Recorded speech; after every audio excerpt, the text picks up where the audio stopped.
Bonjour à toutes et à tous. Donc, je suis Caroline Bloch, je travaille chez Microsoft.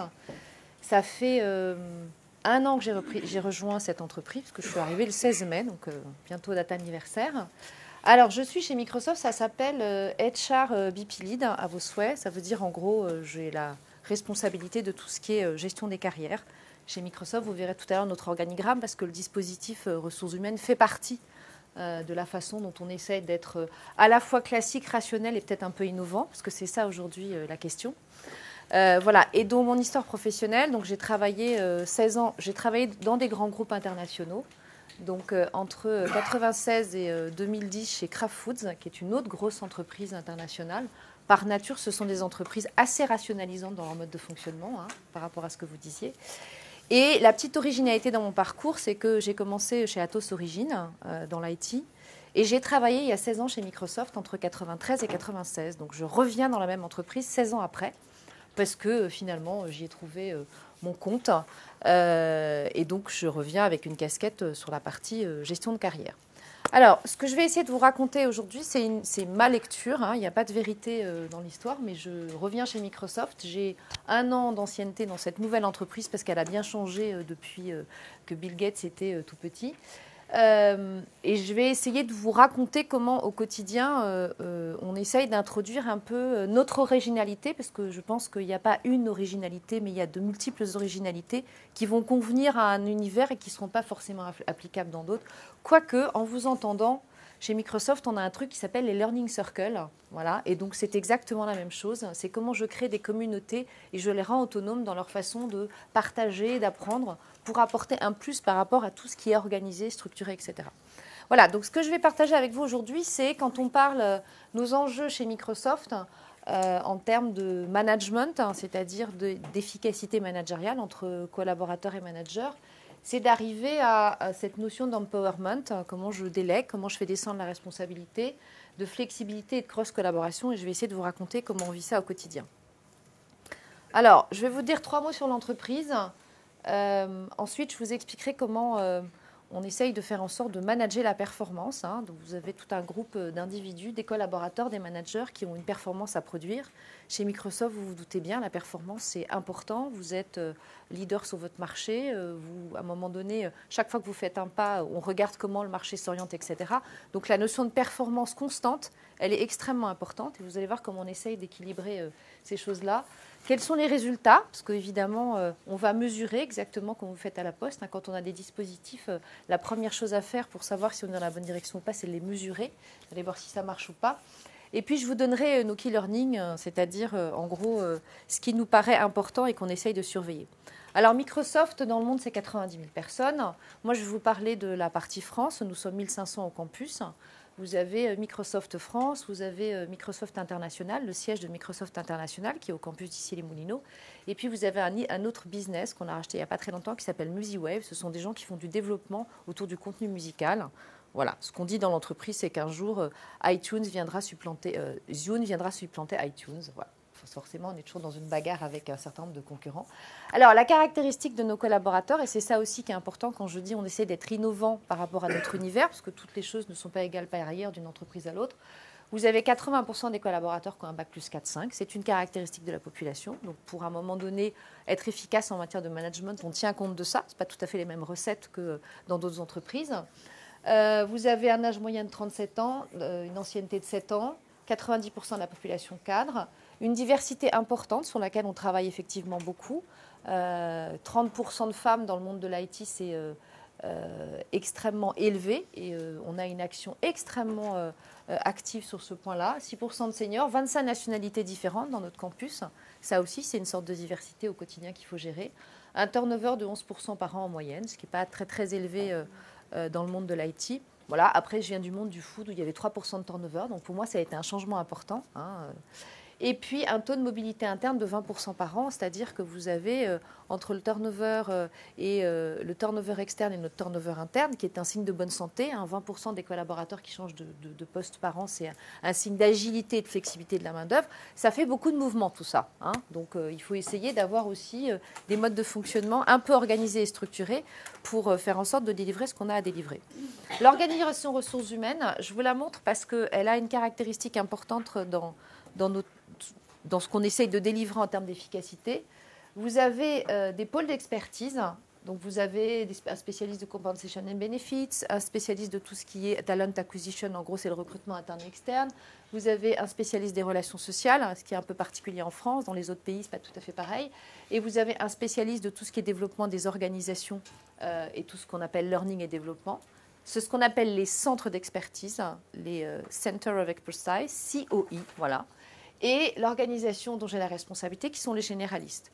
En fait, on a une organisation où vous avez des experts qui sont en back-office, qui vont vous apporter toute l'expertise. Et l'organisation dont j'ai la responsabilité, elle est en front-office, c'est celle qui parle aux managers et aux collaborateurs. Alors, bien évidemment, il y en a d'autres qui parlent aussi, rien n'est interdit. Mais ça, c'est ce que le rationnel dit. D'accord ? Elle dit, vous avez des gens qui ont l'expertise et vous avez des gens qui sont en front-office et qui vont répondre, accompagner managers et collaborateurs.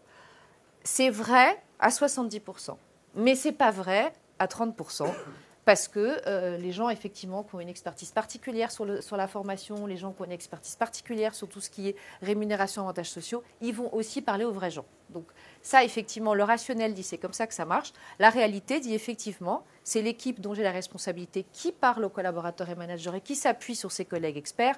Et il y a aussi des choses qui sont un peu différentes, où vous avez des collègues experts qui vont parler à tout le monde. Ça, c'est l'organisation ressources humaines de Microsoft en France. On a un modèle qu'on appelle RPO aussi, où évidemment, nous ne sommes pas que cette équipe-là. Cette équipe-là, c'est l'équipe qui appartient, c'est l'équipe Microsoft France en propre. Et nous travaillons avec des partenaires qui sont sur site. Donc, toute la partie recrutement, donc nous avons un cabinet qui travaille sur place, et c'est quand même 12 personnes que vous rajoutez, puisqu'on a à peu près 300 recrutements par an, 350, parfois 400. Vous avez toute l'équipe administration du personnel qui est effectivement un autre partenaire extérieur qui est aussi sur place. Et vous avez... c'est tout, je ne me trompe pas. Voilà. Donc, en fait, cette équipe de 18 personnes, elle est composée en réalité de moitié de gens qui sont Microsoft et moitié de partenaires.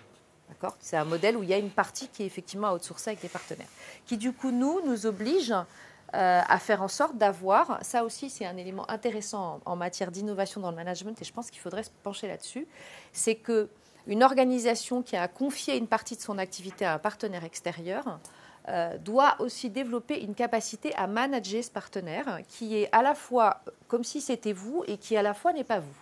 Et ce n'est pas une chose très simple, et je pense qu'il y a des choses à creuser dans l'efficacité managériale, comme on dit de la outsourcing, parce que quand on travaille avec nos collègues du cabinet de recrutement qui est sur site, à la fois on est complètement dépendant d'eux, et en même temps, des gens de Future Step, ce n'est pas des gens de Microsoft. Donc il faut trouver le bon entre-deux dans le management, et il y a peut-être des choses un peu innovantes à creuser de ce côté-là, mais ce n'est pas le sujet en propre aujourd'hui. Voilà, donc ça c'était en gros l'entreprise Microsoft en France, et puis nous, notre dispositif RH. Juste ce que je voulais dire sur le dispositif RH, c'est que la moitié de l'organisation est en fait dédiée et vit avec le business. Ça, c'est un élément extrêmement important puisque chaque responsable ressources humaines est un partenaire du business et dans toutes les réunions, tous les comités de direction du business, participe à toutes les décisions de mouvement, d'entrée, de sortie, accompagne à travers des team building, des choses comme ça. Donc, c'est vraiment une organisation RH qui est accrochée au business. Avec un point important, c'est comme on dit one face to customer. Quand je suis un patron d'une organisation, j'ai mon référent RH, c'est mon HRBP, égal mon responsable RH. Alors, notre enjeu en termes d'efficacité, nous sommes effectivement un business innovant et international, donc on a besoin d'avoir de la flexibilité dans notre organisation. Il faut que ce soit agile, que ça aille vite, etc. Une organisation matricielle, donc il faut absolument de la cross-collaboration. Matricielle, c'est-à-dire que chez Microsoft, vous avez une organisation à 3 entrées. Vous avez une organisation par produit. Alors, j'en ai mis quelques-uns, Windows 8, Office, Windows Phone, Xbox, etc. Par produit, effectivement. Et ensuite, une deuxième dimension qui est par segment. Je m'adresse aux grands comptes, je m'adresse aux PME, PMI ou je m'adresse aux consommateurs. Donc ça, c'est la deuxième dimension. Et la troisième, c'est la géographie. J'ai effectivement différentes zones géographiques dans le monde. Et tout ça, ça doit se croiser et travailler ensemble. C'est comme ça, c'est pas très simple. En même temps, il n'y a pas le choix. Et c'est comme ça que c'est efficace. Et donc, il faut qu'on soit capable de développer de la cross-collaboration. Et puis, ça va découler de l'organisation matricielle. Vous ne pouvez pas avoir des organisations matricielles qui sont super hiérarchiques, sinon ça ne marche pas parce que le matriciel vient à un moment donné se télescoper avec le hiérarchique. Donc on est obligé d'avoir des organisations peu hiérarchiques. Ça veut dire que quand vous avez une organisation qui est plate, vous êtes obligé de mettre en place des mécaniques qui permettent de faire descendre la responsabilité. Et ce n'est pas une blague parce qu'on est des organisations très plates. C'est-à-dire qu'il ne doit pas y avoir plus de 8 étages entre Steve Ballmer et le collaborateur tout en bas de Microsoft. C'est ce qu'on appelle le lorc death, et vous allez voir, on la contrôle, c'est-à-dire qu'on contrôle qu'il n'y a jamais plus de 8 étages. Donc vous êtes obligé de faire descendre la responsabilisation, dont dans vos modes de management, vous êtes obligé de mettre en place des mécaniques pour faire en sorte que cette responsabilisation descende. Mais ça, c'est lié au fait qu'on fait du matriciel. Si vous avez du hiérarchique par-dessus du matriciel, ça existe, ça ne veut pas dire qu'il n'y a pas du tout de hiérarchique, mais c'est moins présent, ça ne fonctionne pas. On ne peut pas être à la fois comme ça et en transversal. C'est clair ce que je vous raconte ? Alors, justement, on revient à cette histoire de tout ce qui est rationalisant dans une entreprise et puis ce qui peut-être fait la différence, qui souvent finalement tourne autour de la relation, l'individu, etc. Dans le management de la performance, notre challenge, c'est de conjuguer ce qu'on dit bien-être et performance. Comment, à un moment donné, je fais en sorte que mon capital humain, ma main-d'œuvre, mes managers, mes collaborateurs soient en permanence au top de la performance et trouvent cet équilibre avec cette partie bien-être. Parce que être en permanence au top de la performance, c'est parfois un peu fatigant. Hein. Donc, il faut trouver, il faut conjuguer bien-être et performance, parce que si vous avez des gens qui, à un moment donné, ne sont pas bien dans leur tête, ne sont pas motivés, n'ont pas plaisir à venir le matin au boulot, n'ont pas des relations simples au quotidien, ne sont pas capables de partager ça ne marche pas. Vous pouvez faire tout ce que vous voulez, mettre tous les indicateurs que vous voulez, ça ne fonctionne pas. Et donc, la recette qu'on essaye d'appliquer, et je vais vous en donner 2-3 exemples, c'est un cadre de travail et des outils de travail. Et je vous expliquerai sur la partie outils de travail ce qu'on a d'un peu spécifique qu'on a mis en place, qui est un peu propre à Microsoft, qui est lié aussi à nos business et à nos produits. Un cycle de gestion de la performance, il n'est pas très original parce que celui-là du management par objectif, il y en a partout, mais je vous expliquerai la partie un peu plus spécifique. Des règles d'organisation du travail, celles-là, elles sont un peu innovantes et inhabituelles. Et puis, une mesure annuelle de la satisfaction. Ça, c'est pas très innovant dans la forme, mais dans la façon dont on le fait, vous verrez ce qu'on fait tous les ans, tous les trimestres systématiquement. Alors, sur la partie cadre de travail, on a d'abord, Microsoft a déménagé des Ulysse il y a maintenant 2 ans, donc c'était un bel endroit, les Ulysse. Mais quand Microsoft a décidé d'aller à Issy-les-Moulineaux, il y a eu une attention particulière portée au cadre de travail. Il y a eu des groupes de travail avec 200 salariés qui ont participé. Et ce nouvel espace, ce nouveau lieu de vie, il a été créé avec le support des salariés et des groupes de travail qui, en gros, ont réfléchi à ce dont ils avaient besoin. Ils ont, par exemple, conclu que les espaces communautaires étaient très importants, plus que l'espace individuel, parce que comme on passe 70% de son temps en réunion parce qu'on en est du cross-fonctionnel, eh bien, à un moment donné, il fallait trouver un bon équilibre entre mon bureau individuel et mes espaces collectifs. Et les espaces collectifs, ils ont été particulièrement aménagés et particulièrement nombreux. Donc, ça a été une attention particulière donc, dans l'équipement, dans l'organisation, avec le choix laissé par division. À la fois, il y a des espaces un peu plutôt standardisés et vous avez 20%, vous pouvez customiser. C'est toujours pareil, hein, j'y mets ma touche individuelle et personnelle là-dedans en tant que département. Donc ça, c'est un cadre de travail qui est à la fois pratique et très agréable. C'est un bel endroit, le campus, si certains d'entre vous y sont allés, c'est effectivement un endroit magnifique et quand vous arrivez le matin, c'est plaisant de venir travailler. Alors c'est peut-être bête, hein, mais c'est plus plaisant d'être dans un bel endroit que dans un endroit un peu moche et un peu vieux. En tout cas, moi, j'y suis sensible, c'est comme ça. La deuxième chose, c'est que nous avons des outils de travail performants. Donc chez Microsoft, vous avez, et qui du coup va engendrer, vous le verrez, une organisation du travail qui est un peu particulière. Nous avons un outil qui s'appelle Lync. Lync, c'est le communicateur, c'est-à-dire c'est la messagerie instantanée dans l'entreprise. Et cette messagerie instantanée, elle a une caractéristique, c'est qu'elle donne des informations à toute l'organisation sur votre degré de disponibilité, et vous verrez tout à l'heure comment on utilise cet outil-là, vous permet effectivement de vous connecter à distance comme si vous étiez au bureau n'importe où. Nous finançons 24 € par mois d'abonnement à une ligne Internet pour qu'on puisse travailler de chez soi comme du campus exactement de la même façon. Et c'est aussi un outil qui permet d'avoir de l'échange instantané. L'échange instantané, alors selon les cultures, chez Microsoft, vous avez des 37 ans d'âge moyen, des gens qu'on appelle plutôt un peu des geeks, hein, c'est-à-dire qui vivent dans l'univers de la technologie. Et donc, échanger par messagerie instantanée, c'est quelque chose qui est très quotidien. Voilà, alors, en gros, on se ping, hein, parce que c'est du ping-pong. Et ça permet à un moment donné de s'échanger quelque chose, de se donner une information rapide, de maintenir le lien. Alors les trucs, j'arrive à déjeuner, t'es dispo ou pas, ou on a un problème à traiter, je suis pas disponible, je sais pas quoi. Tout ça, c'est vraiment culturellement quelque chose qui est ancré. Et vous verrez cet outil-là, donc tout le monde en est équipé, tout le monde a un portable. Tout le monde peut effectivement se connecter de chez soi ou du campus, quels que soient les collaborateurs. Et je vous expliquerai tout à l'heure, là où on a essayé d'être un peu innovant, mais c'est aussi parce que c'était un besoin, c'est qu'on a essayé de régir l'utilisation de ce type d'outils. Donc d'abord, un lieu de travail et des outils qui soient de qualité et performants. C'est toujours cette notion de c'est qualitatif, ça fait plaisir à utiliser, c'est pratique et c'est performant. Ensuite, on a un cycle de gestion de la performance. Donc là, je ne vais pas y passer des heures non plus. Le management par objectif, c'est très très classique. Dans une entreprise américaine, vous vous doutez bien que manager par objectif, c'est fait de façon très rationnelle, très structurée, très organisée. La chose qui m'a marquée, moi, en arrivant chez Microsoft, et pourtant je viens d'une autre entreprise avant aussi très structurée, c'est qu'il y a une gigantesque cohérence entre les objectifs de Steve Ballmer et mes objectifs. Voilà, c'est 100% cohérent parce que la machine est effectivement extrêmement sophistiquée et mes objectifs sont effectivement les mêmes que ceux de mon grand patron DRH international. Donc il y a une grande cohérence dans la façon dont c'est décliné les objectifs, que je ne trouve pas toujours très facile à faire. Là, la puissance de la technologie fait qu'à un moment donné, il y a des objectifs qui arrivent dans mon entretien annuel de fixation d'objectifs. Il y en a 2 qui arrivent sur le management et tout ce qui est direction stratégique, qui arrivent automatiquement et qui sont tous les mêmes pour mes collègues dans le monde entier. Ça permet à un moment donné de courir dans la même direction. Alors ça, ce n'est pas très original. Ce qui est assez original, c'est le côté très structurant et avec beaucoup de sens. Après, donc on a un cycle de gestion de la performance. Ce qui est là où effectivement cette notion d'empowerment, c'est-à-dire de capacité à déléguer est très importante, c'est que chez Microsoft, dans ce cycle de la gestion de la performance, je fixe mes objectifs, je fais le point à mi-année avec mon patron et j'évalue ma performance à la fin de l'année sur 2 plans. 1, mes objectifs de business, 2, mes objectifs de développement. Ce qui est extrêmement important dans le système, c'est que toute la mécanique est faite pour que ce soit le collaborateur qui soit acteur. C'est pas le manager ne peut pas remplir les objectifs à la place du collaborateur, le système ne l'autorise pas. Le manager ne peut pas aller faire les commentaires à la place du collaborateur, le système ne l'autorise pas. C'est le collaborateur qui doit être acteur, le manager, il va compléter, il va enrichir, il va valider en accord avec son collaborateur. Ça, c'est du coup, ça met le collaborateur dans une démarche de responsabilité et ça le rend acteur à la fois dans son quotidien et à la fois dans la façon dont il va, lui, se prendre en main dans l'organisation pour avancer.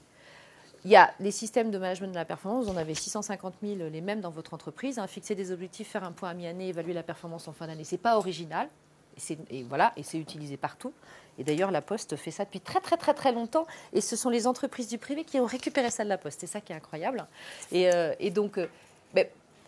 non, parce qu'à un moment donné, dans la partie, je dirais, agilité, etc., on peut avoir une image. En réalité, je le rappelle souvent, ça vient de la Poste, ces systèmes d'évaluation. Donc, voilà. Et donc, où le collaborateur est acteur. Et après, ce qui va être particulièrement important aussi pour avoir cette cross-fonctionnalité et ce côté acteur du collaborateur, c'est qu'on a un système on a un modèle de compétences, voilà, qui est ce qu'il est autour de 3 familles de compétences. Là, pareil, ce n'est pas très, très original.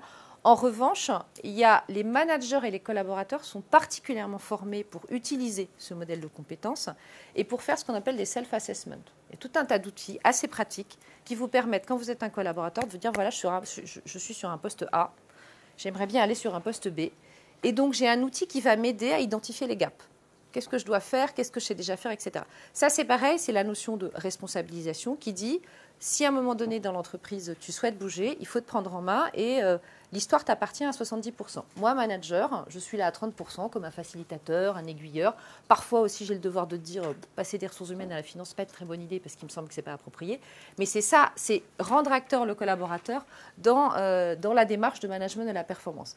Tout ça sous-tendu par une notion importante qui est la notion du feedback, hein, c'est-à-dire que les outils sont structurants pour faire en sorte qu'on se donne du feedback. Alors, je parle beaucoup d'outils, mais c'est parce qu'un outil, ça sert à standardiser une démarche et ça sert à donner l'autorisation de certaines pratiques.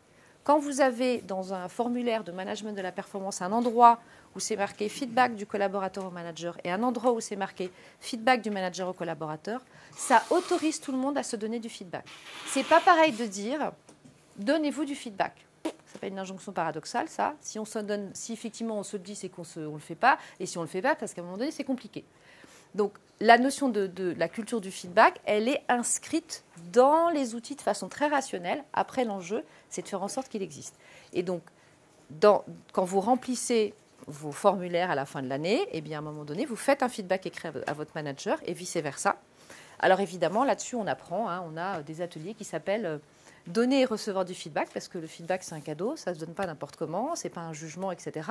Donc, ça, c'est pareil. Ça rend le collaborateur et le manager acteur est responsable de ce qu'ils ont à faire. Donc forcément, sur toute la démarche de développement, tout ce qui est trait au développement des collaborateurs dans l'entreprise, on a à la fois des outils, des process et une culture qui force la responsabilisation, ce qui évidemment au quotidien dans la production de résultats à l'atteinte de ces objectifs va générer la même chose culturellement dans la façon dont on va délivrer. Et autre chose qui est important, donc, notre système de management de la performance, il est extrêmement timé. C'est-à-dire les choses ne sont pas laissées au hasard. Entre le 1er et le 30 janvier, on fait son entretien. On ne peut pas finir son entretien le 1er février. C'est le 30, c'est le 30. Et là-dessus, l'entreprise, elle est très exigeante sur les délais. On dit chez Microsoft que quand on dit qu'on doit faire quelque chose et que c'est maintenant, c'est maintenant. Ce n'est pas demain. Ça aussi, on revient à des choses qui sont très pratiques dans le quotidien. Mais donc, du coup, nous, RH, on a un rôle important de conduire ce processus de la bonne façon, dans les bons timings. Donc, on donne des informations sur le quoi et on accompagne sur le comment, avec cette notion de j'essaye de faire en sorte que chacun soit responsabilisé, mais pas tout seul. C'est ça la différence. Alors, justement, pour que ce soit le mais pas tout seul, donc vous voyez, ça, c'est la partie rationnelle de l'entreprise. Elle a construit tout un tas de systèmes qui permettent de manager par objectif, etc. Et on y a mis quelque chose d'un peu original, dont vous parlez, qui est, on a travaillé, avec les partenaires sociaux d'ailleurs, et les collaborateurs et les managers, à poser ce qu'on appelle les 4 du dialogue. Qu'est-ce que ça vient dire, les 4 du dialogue? Ça vient raconter comment tout ce système de management de la performance, on doit le conduire dans la relation. Voilà, on explique qu'est-ce que c'est qu'un one-one mensuel. On y fait quoi? C'est quoi les responsabilités d'un manager? C'est quoi les responsabilités d'un collaborateur? Quels sont les principes de l'expression? Voilà. Si je suis d'accord, si je ne suis pas d'accord, comment ça doit se passer? Quels sont les principes de l'évaluation? Voilà. Et on rappelle de la bonne pratique dans la relation, dans l'écoute et dans la communication. Et le dernier, c'est les 4 principes du feedback. Voilà, le feedback, effectivement, on explique que c'est comment. C'est ça qui, quelque part, dans ce système très, très normatif, qui en même temps a une efficacité parce qu'il y a du délai, c'est ça qu'on a rajouté qui est original, qui en fait va donner des indications à chacun de comment nous voulons que la relation existe. Et c'est dans le comment ce qui peut faire la différence en termes d'efficacité. Donc ça, c'est la petite touche originale sur laquelle on a travaillé et qui est extrêmement appréciée parce que quelque part, ça pose le choix de l'entreprise dans la façon dont on souhaite que la relation existe entre un manager et son collaborateur. La deuxième chose, donc je vous avais dit tout à l'heure, il y a dans les différents éléments qui permettent qu'on essaye de mettre en œuvre pour avoir cet équilibre entre performance et bien-être au travail. On a donc notre cadre de vie, nos outils. On a nos systèmes de management de la performance avec des principes finalement de coopération et de communication. La troisième chose, ce sont nos règles d'organisation du travail. Je vous ai montré tout à l'heure un outil qui s'appelle Link qui permet de dire quand on est disponible, pas disponible, d'avoir de la communication en direct, etc. Alors, on s'est aperçu qu'un outil comme celui-là, il est extrêmement pratique. Simplement, il faut régir son utilisation. Et là encore, on a fait quelque chose qui est un peu innovant, qui n'existe pas ailleurs, mais c'est parce que c'était notre besoin. Nous avons établi ce qu'on appelle le principe des 4 de la flexibilité. Chez Microsoft, tout collaborateur peut travailler au campus ou à distance. Alors, ça peut être de chez vous, de chez votre belle-sœur, on s'en fiche. C'est-à-dire que ce n'est pas la présence qui fait l'efficacité. Voilà. Après, il y a des règles du jeu, c'est qu'on ne peut pas être 4 jours par semaine sur 5 absent du bureau. Mais moi, par exemple, je suis ressources humaines et je travaille à peu près en moyenne 1 journée par semaine de la maison. Parce que j'ai à un moment donné besoin, le vendredi, voilà, c'est mon histoire. Et donc j'utilise effectivement notre outil Link et tout ce qui va avec les connexions, etc., pour faire en sorte d'être à la maison dans ma cuisine comme si j'étais au bureau. Simplement, pour que ce soit efficace, on a dit, voilà, il faut que nous sommes une communauté, nous avons besoin de travailler ensemble, nous avons besoin de croiser des informations. Nous sommes 70% du temps en réunion pour pouvoir travailler et prendre de la codécision.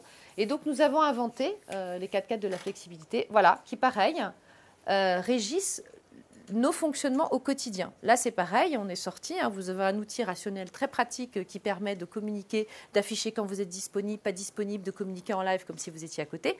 Et bien, à un moment donné, dans la communauté, il faut régir les règles. Donc, on a dit, voilà, la flexibilité, elle est ouverte à tous, on est responsable. Je ne demande pas à mon patron et aucun de mes collaborateurs ne me demande s'ils peuvent travailler à la maison le lendemain. Voilà, simplement, ils m'informent et voire le matin, ils me disent, problème de RER, je rentre à la maison, je vais perdre 2 heures, je travaille de la maison. On est responsable, agréé que son manager est joignable. Alors joignable, chez Microsoft, ce n'est pas du contrôle qu'effectivement affiché quand on est disponible, quand on est en conf call, etc. C'est juste un truc normal. Mais il a fallu ça aussi l'énoncer pour qu'à un moment donné, personne n'hésite à le faire. Parce que vous avez toujours un peu de résistance parfois. Les réunions à distance, elles sont organisées en amont, dans un lieu, via les outils MS, selon le type de réunion. Très important, la gestion des emails. Nous sommes dans une société où la communication est instantanée et permanente. Et donc, les emails, nous n'envoyons pas d'emails le week-end. C'est interdit. Je ne reçois pas de mail le week-end. Et quand un mail arrive le week-end, vous renvoyez en mettant pas 4-4. Ça veut dire je ne réponds pas.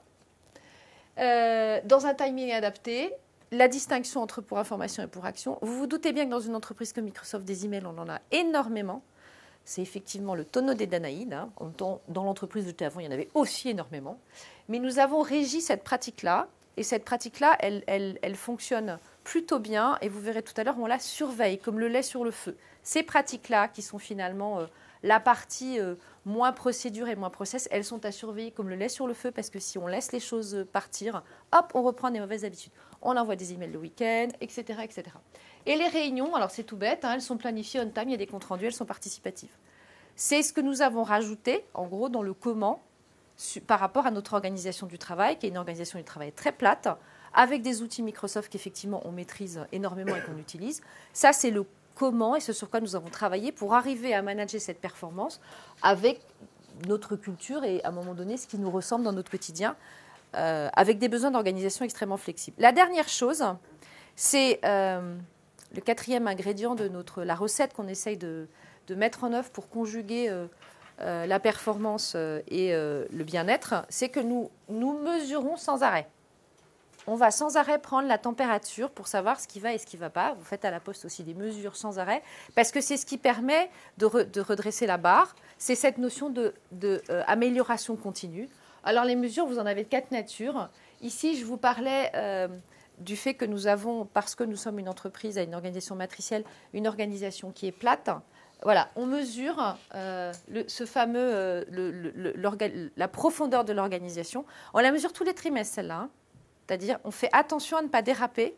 Et quand effectivement, il y a des organisations comme celle-ci où on peut avoir trop d'étages, eh ben, on essaye d'agir pour la rendre plus efficace par rapport à ce dont on a besoin. Ici, ce qui est intéressant, c'est qu'on mesure la représentation des femmes, on mesure le baromètre social, etc. Et là, vous avez des résultats. Donc, on fait une enquête de satisfaction annuelle, d'accord ?